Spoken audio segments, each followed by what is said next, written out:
Come and join me. I returned to the scene of today's murder of Toronto Police Constable Marc Pinizzotto, and I go over some new information that was presented to me, or made available to me, I should say. And yeah, so I was up there a little bit after 8 o'clock. It's about 9 o'clock now, and yeah, this city is in deep trouble. That area where that cop got shot, oh man, I couldn't wait to get out of there. You'll see some of it on camera, but it's not a place you want to be, especially after dark. Stick around if you want to hear what I have to say, and show you a little video, and I'll put some riding video in this too, a little bit at the end if you want to watch it.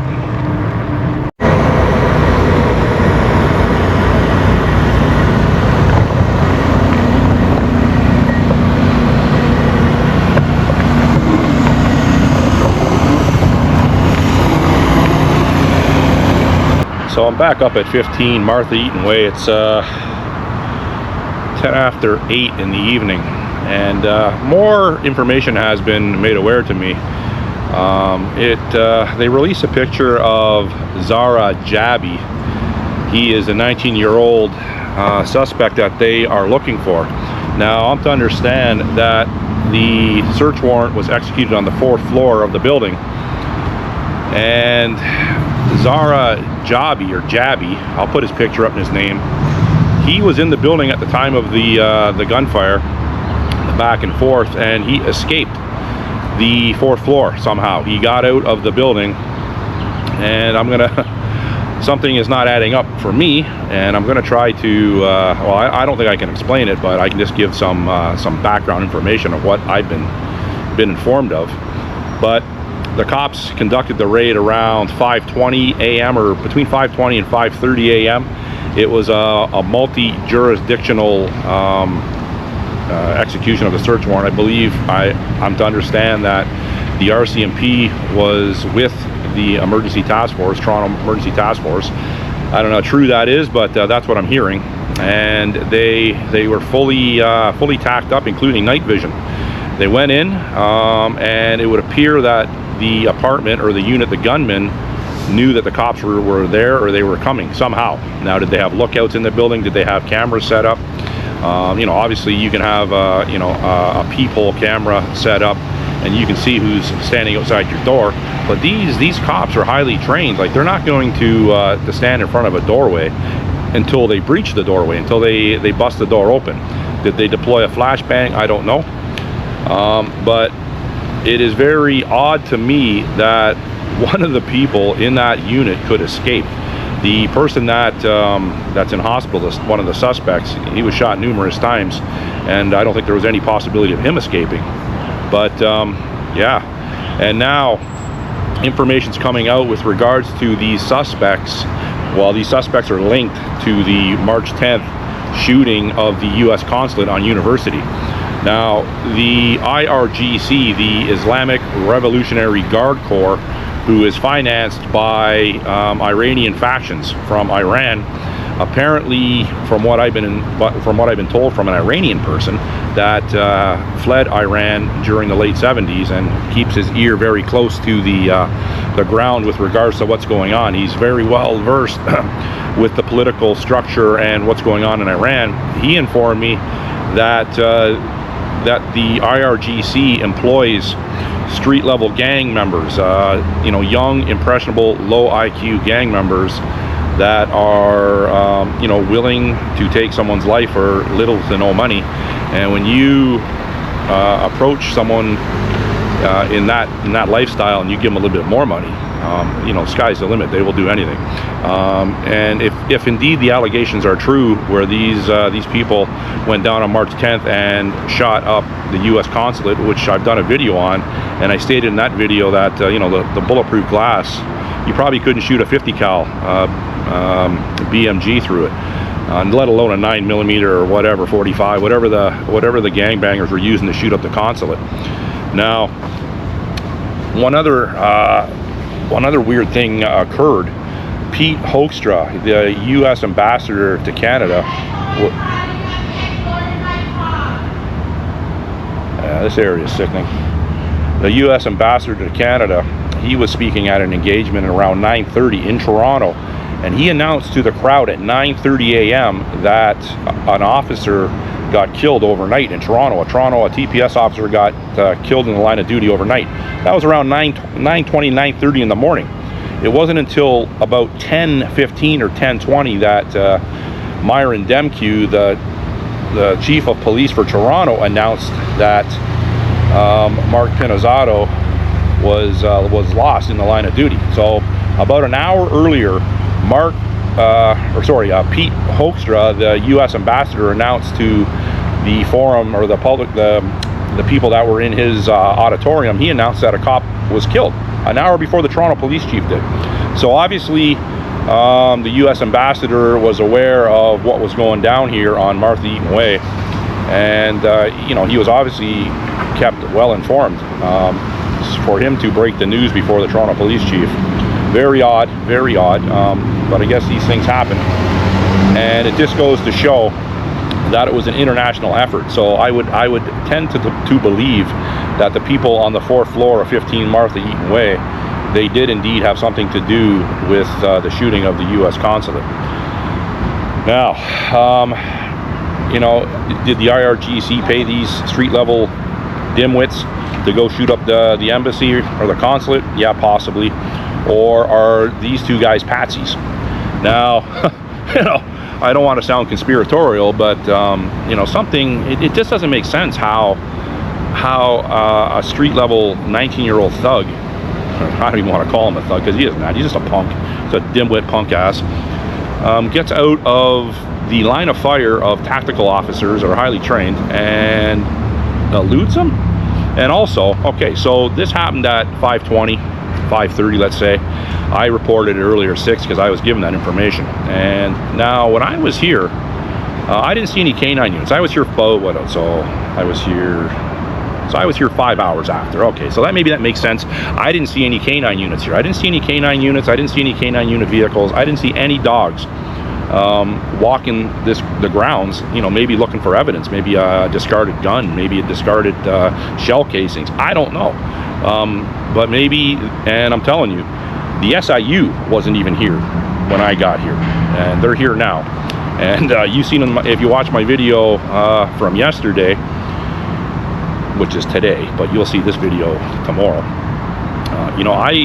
I seen the SIU woman before she even got out of her car, and she was probably the first one that she spoke to when she got out of her car. So I don't know, something's not adding up here, and I don't know what it is, and I don't want to start any conspiracies, but I'm just stating what was brought to my attention. So who brought this information to my attention was what's his name, Mark Hazinga, the former lead homicide detective for the TPS. I can't remember his first name, but he was on the Ben Mulrooney show, and right from his mouth, he was the one that said what I'm saying right now. And it is by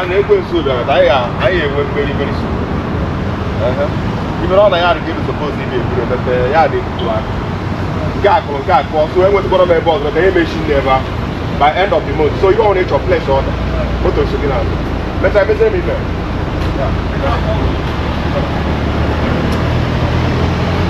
If I got any translators out there, by all means, I'm assuming it's some sort of African country. I'm surrounded by that right now. But anyhow, yeah, so it's from a reliable source, this information, and I will attach the Ben Mulrooney podcast at the end of my video. But I just thought I'd come back up here, and it was mentioned in question period today from the Conservatives to the federal Liberals, what's going to be done about this. And Gary Andasangri, Brown Spanky, gets up and with his chubby little brown cheeks, and he's stuttering and stammering and making up excuses, giving his condolences, textbook response from a Liberal. But what is going to be done about this? And a lot of people on my comment section from my video today are mimicking what I said in my original video, is the cops got to start holding the politicians accountable, because the Liberals, Trudeau and Carney, with their Century Initiative plans and their globalist plans, their WEF and EU plans to infest and collapse Canada with unsustainable mass immigration, has led to this. And I am saying in my video, they have blood on their hands. They are directly responsible for Marc Pinizzotto's death. And I'll put a picture of him and his family up in this video. Beautiful wife, beautiful twin children, a boy and a girl. I believe they're 14 years old. Like, you know, a hockey player. His brothers are hockey players. You know, seem like a stand-up guy. And you know, people that watch my videos know I'm not a fan of the police, and I'm really not. And I don't want to, you know, but listen, at the end of the day, they're people too. And, you know, this guy was potentially, if the accusations are valid, he was going in there and taking down a couple low IQ retards that were given weapons and money to go do the bidding of a political organization which the Liberal government of Canada has allowed into this country and facilitated. I know what I'm saying in this video is that could get me into trouble, but I've said a lot of things on my videos that could get me into trouble, and I'm at the point now I really don't give a fuck. I really don't. This country, you know, even riding my bike over here and coming through all different areas on the way here, I don't think I've seen one white person on the way over. I really don't. I really don't. And, you know, that might come across as racist to some people, and I don't give a fuck about that either. That's just the truth. That is, that's being fact-based. And, you know, the court system can't keep up. The policing can't keep up. They let a guy, or somehow this guy gets out of the 4th floor after a major gun battle. Well, not a major gun battle. Apparently Marc Pinizzotto was just shot once, but one of the suspects was shot multiple times, and I heard there was 4 people in the unit. So I don't know what's going on here. Put some riding video at the end of this video. Feeling a little dejected, to be honest with you. I'm losing steam with regards to this bullshit city and this bullshit country. I know people will say, some people will say, not most people on my channel, they understand exactly where I'm coming from, and even to a higher level. But you know, people say, well, why don't you get out of the country? Well, it's not that easy to get out of the country. Where are you going to go? If it's not Canada or the United States, where else can we go? Fucking Europe has fallen. The Netherlands, I don't think they're much better. So I don't know, where would I go? Australia, that's not so dissimilar to us. New Zealand, not so dissimilar. It's because it's run by all the same globalist ideology that are trying to purposely collapse Western civilization. If I put any riding footage or I come across anything interesting on the way home, it'll be on this video. And if I do add to this video, I'll put it up on the screen in text. Thanks for watching. Bye.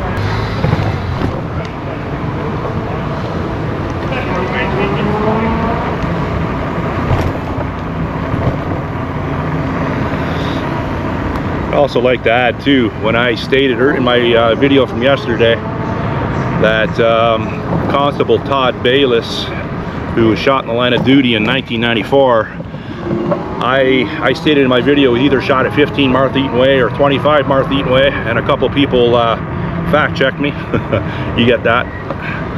And that's the only comment that they put, was that I pointed out the wrong address where Todd Bayliss was gunned down. And when I'm doing these videos, I don't have the affordability to immediately do Google checks. So I'm going off memory from over 30 years ago. And apparently Todd Bayliss and Mike Leone were jumped by that POS, Clinton Gale, on Trithui, which is the road I'm on now. And it was 720 or 721, it's up here. And this road, like every other road in slurring Mayor Chow's Toronto, is demolished.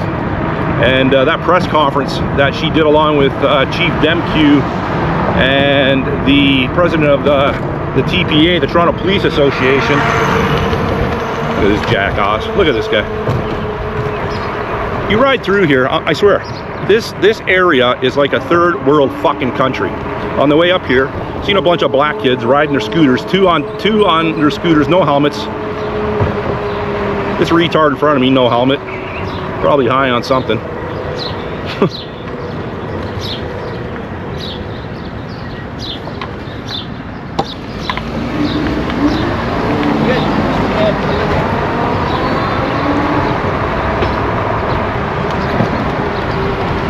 And that, yeah, getting back to that, this road is so bad, I can't even ride in this lane. That slurring embarrassment of a mayor we have, that was a Chinese install from the Chinese Communist Party.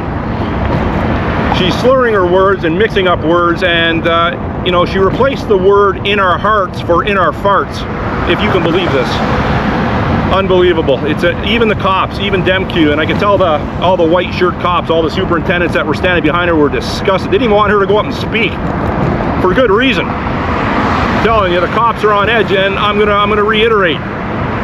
If any cops are watching this, retired cops, don't direct your anger at the public. You know, certain demographics of the public, I understand. Certain percentages of the public, they need to be policed with extra attention. I understand that, obviously. I grew up in the city my whole life. I know what's going on. But you have to get your Toronto Police Association, and you have to get a strong police chief that isn't woke like dummy DemQ. You got to get him out, and you got to get a ball buster in there that is going to keep the police membership alive. Chow ain't going to do that. Carney isn't going to do that. So you guys gotta step up and do something before more of you fall. An OPP cop on Tuesday, run down by a psychopath, 10 hours away from Toronto. Nice move, asshole.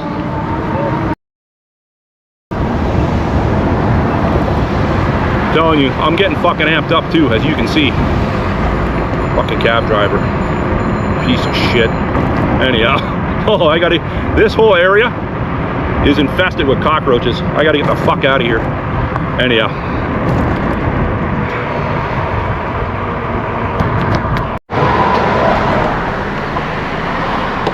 Weston Road in Denison. This area here is probably one of the sketchiest areas. This stretch of Weston Road between, between Black Creek all the way up. Well, you know what? Every part of Weston Road is sketchy as hell. You know, back in the old days, you could honestly say that some pockets of West and some pockets of Jane were okay, but not no more. The whole city has been liberally fucked up, and I mean liberals have fucked it up.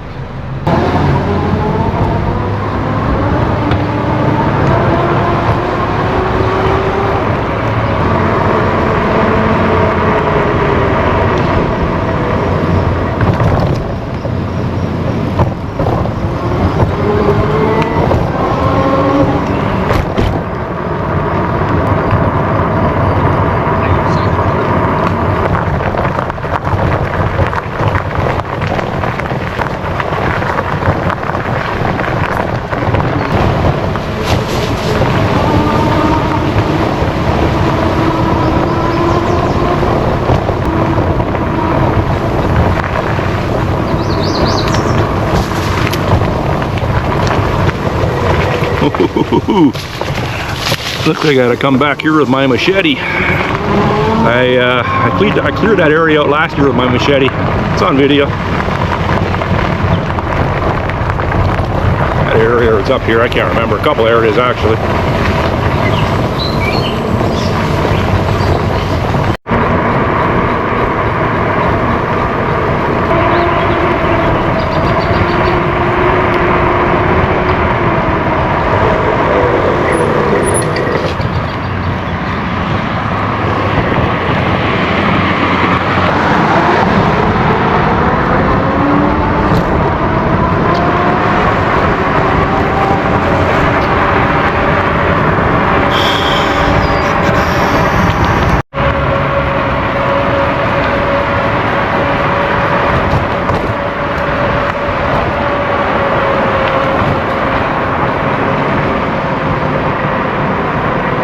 Someone go nuts at the pot shop. Not enough THC in their gummy bears.